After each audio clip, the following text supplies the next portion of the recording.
ఇట్లా కొత్త కొత్తవంతా చేసుకున్న తర్వాత మేము కొత్త కోర్సులకు మా సర్వే చేసి, దానికి కావాల్సిన ఫెసిలిటీస్ రెడీ చేసుకొని కొత్త కోర్సులు ఇంట్రొడ్యూస్ చేస్తూ వస్తాం. అంటే సార్ కొత్త కోర్సులు, కొత్త టెక్నాలజీని పాఠ్యాంశాల్లో చేరుస్తున్నప్పుడు సో, ఎలాంటి ప్రమాణాలు పాటిస్తారు? దాన్ని అందులో ఇంప్లిమెంట్ చేయడానికి? అండ్ పిల్లల భవిష్యత్తు గూడా చూసుకోవాలి. అది వాళ్ళకి ఎంతవరకు యూజ్ అవుతుంది? సో, ఎంతవరకు యూజ్ కాదు? ఇవన్నీ కూడా మీరు చూసుకోవాలి. సో, ఇవన్నీ ఎలా గైడ్‌లైన్ చేస్తారు మీరంతా? ఇప్పుడు మేము ఇప్పుడు 2026లో చేసే ప్రోగ్రాములకు మేము 2024 నుంచే మా సర్వే చేస్తారు. ఆ! ఓకే. ఎట్లా సర్వే చేస్తారంటే, ఒకటి ప్లేస్‌మెంట్స్ అయ్యేటప్పుడు ఏమేమి ఫీడ్‌బ్యాక్ వస్తుంది. హుహు. ఆ తర్వాత ప్రపంచంలో ఎట్లా రిక్వైర్మెంట్లు ఎట్లొస్తుంది. హ్మ్. ప్లేస్‌మెంట్లు ఏ రకంగా అవుతుంది. టెక్నాలజీ ఎందుకు ఎలా ముందుకెళ్తూ ఉంది. ఈ డిజిటల్ వరల్డ్‌లో ఇంక 5 ఇయర్స్ ఎట్లా ఉండొచ్చు, 10 ఇయర్స్ ఎట్లా ఉండొచ్చును, 20 ఇయర్స్‌కి ఎట్లా ఉండొచ్చు అనేది మేము మా మా ఆ రీసెర్చ్ అనేది ఎప్పుడూ జరుగుతూ ఉంటుంది. ఓకే. ఇప్పుడు మాది టోటల్‌గా మేము ఎగ్జాంపుల్ చెప్తాను మీకు తిరిగి. కోవిడ్ టైంలో లాక్‌డౌన్‌లో అయింది. హ్మ్. ఆన్‌లైన్ క్లాసెస్‌కెళ్ళిపోయాను ఆఫ్‌లైన్ నుంచి. మీరు నమ్మినా నమ్మకపోయినా ఇండియాలో ఒక 3, 4 యూనివర్సిటీలు అంటే ఇమ్మీడియేట్‌గా ఆఫ్‌లైన్ నుంచి ఆన్‌లైన్‌కి పోయిన యూనివర్సిటీలున్నాయి. అందులో హ్మ్. మాది కూడా ఒకటి. ఓకే. థర్డ్ డేనే మేము ఆన్‌లైన్‌కి వెళ్ళిపోయినాం. మా హ్మ్. క్లాసులో ఏమి పిల్లలకి డిస్టర్బ్ కాలేదు. అది కాకుండా నేను మాకు స్టూడియోస్ ఉన్నాయి. ఒకటి జర్నలిజం ఉంది కాబట్టి దానికి సెపరేట్ స్టూడియో ఉంది. పాడ్‌కాస్టింగ్‌కు, రీల్స్ చేసేదానికి అంత వేరే స్టూడియో ఉంది. హ్మ్. అంటే అన్ని ఫెసిలిటీస్ ఉన్న లేటెస్ట్ స్టూడియో ఒకటుంది. నేను మా జర్నలిజం ఉన్న ఈ స్టూడియోలోనే నేను ఒక 300, 400 సార్లు నేను అంటే అన్ని స్టేటుల్లో, అన్ని కంట్రీల్లో ఎక్కడెక్కడి నుంచి పిల్లలున్నారో మూల మూలకున్న పిల్లలతో, వాళ్ళ తల్లిదండ్రులతో మాట్లాడాను నేను హ్మ్. అప్పుడు.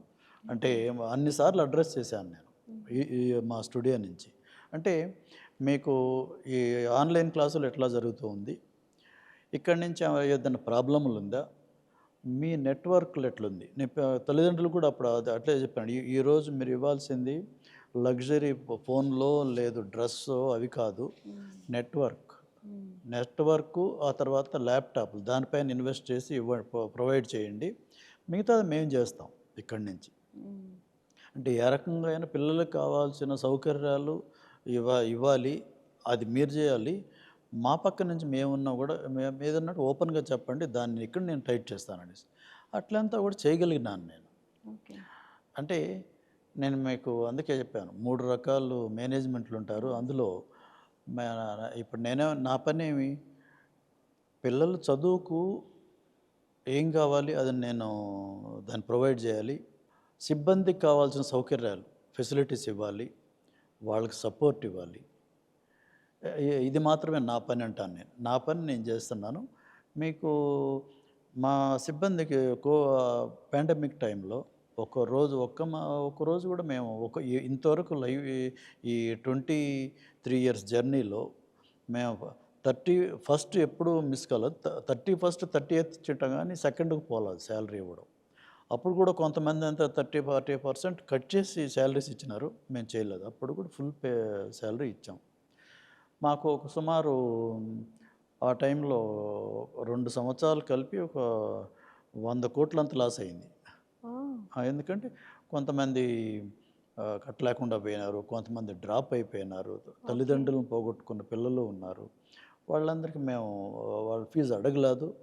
ఆ తర్వాత ఎక్కడెక్కడైతే మేము ఫీజు తక్కువ చేయగలమో అది తక్కువ చేశాం. అట్లంతా కూడా ఒక 100,00,00,000 పైన మాకు లాస్ హ్మ్. అయినా కూడా నేనెప్పుడు కూడా అది ఎవరి పైనను భారం వేయకుండా చేశాను నేను. నాది 100% సొసైటీని ఎలా బిల్డ్ చేయాలి? ఇక్కడ చదివే పిల్లలు వాళ్ళు చదివి బయట పోయిన తర్వాత లీడర్స్‌గా బయట పోవాలి. బయటొచ్చే ఛాలెంజెస్‌ని అన్నీ కూడా వాళ్ళు ఫేస్ చేయగలగాలి. అంటే లీడర్‌షిప్ క్వాలిటీస్ వాళ్ళు రావాలి. వాళ్ళు జాబ్ ప్రొవైడర్స్ కావాలి ముందుకు. అని ఇట్లా ఇదే ఆలోచనలతోనే నేను ఎప్పుడు కూడా అదే మాదిరినే ట్రైనింగ్ చేస్తూ ఉంటాను నేను. పిల్లలకు కూడా అదే ప్రోత్సాహం ఇస్తూ ఉంటాను.